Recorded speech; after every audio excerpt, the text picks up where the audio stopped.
আমাদের ঈদ তো শেষ হয়ে গেছে প্রায় অনেক দিন আগেই। তারপর কাজেও নেমে পড়েছি, যে যার কাজে স্কুল শুরু হয়ে গিয়েছে, কোচিং শুরু হয়ে গিয়েছে, অফিস শুরু হয়ে গিয়েছে। কিন্তু আমার বুয়ার ছুটি শেষ হয়েছে আজকে। সে 3-4 দিনের কথা বলে এই যে উধাও হয়েছে। আর সবচেয়ে মজার ব্যাপার হচ্ছে তার নাকি কোনো মোবাইল ফোন নাই। আমার যখন দরকার হয় তাকে আমি কখনোই যোগাযোগ করতে পারি না তার সাথে, কিন্তু তার যখন দরকার হয় সে কিন্তু ঠিকই আমার সাথে যোগাযোগ করে। তা এতদিন ছুটি কাটায় আসছে, ছুটি কাটায় বুঝতে পারছে যে ঘরে আসলে তাকে আমি কিছু বলবো।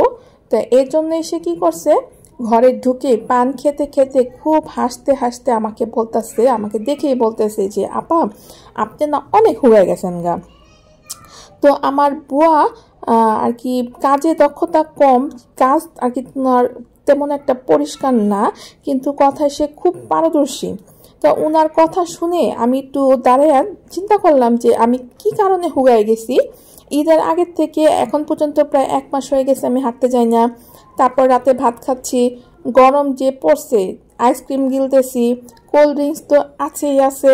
তারপরে মনে করেন কোরবানির থেকে শুরু করে এই কয়টা দিন একটা বেলা হয়তো গরুর মাংস খাওয়া হবেই হবে। প্রথম কয়েকদিন তো কন্টিনিউস খেয়েছি, এখন একটু কমেছি, কিন্তু তারপরেও একবেলা না একবেলা গরুর মাংস খাওয়া হচ্ছেই। তারপরে চায় চিনি না হলে খাওয়াই যাচ্ছে না চা। তারপরে এখানে ঘোরাফেরা, খাওয়া দাওয়া এগুলো তো আছে। ওজন কমার তো কোনো লক্ষণ নাই, বরং দিন দিন বাড়ছে। তো এরকম প্রশংসা শুনে কিছুক্ষণ চুপ থেকে বললাম, যাওয়ার সময় আপনার মেয়ের জন্য আম নিয়ে যেন। তো আম কাঁঠালের সিজন যেহেতু চলতেছে, আম কাঁঠালও সেরকম খাওয়া হচ্ছে। তো আমার আর রাগটা যে কোথায় চলে গেল বুঝলাম না, রাগটা আমের উপরে দিয়ে ওনাকে আর কি ফেরত দিলাম আর কি। তো আর বললাম যে আপনার যদি আর অন্য কিছু লাগে আমার কাছে যাবেন, শুধু একটা কাজ করেন না। তো সে মনে হয় আমার কথা বোঝে নাই, খানিকক্ষণ সেও তাকায় থেকে আমাকে বলল, কি করুম না। তো আমি বিনীতভাবে বললাম যে ভুগাই গেছি বলে আমাকে আর খাবারে উৎসাহ দিয়েন না।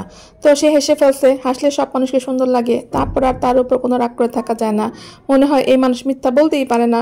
তো সুতরাং পরবর্তীতে কি খাওয়া যায় তা ভাবতে ভাবতে আয়নার সামনে দাঁড়ালাম, আর কতটুকু হুগাই গেছি তা দেখলাম। পরবর্তী ভিডিওর জন্য অবশ্যই পেজের সঙ্গেই থাকবেন, চলে আসবো নতুন ভিডিও নিয়ে।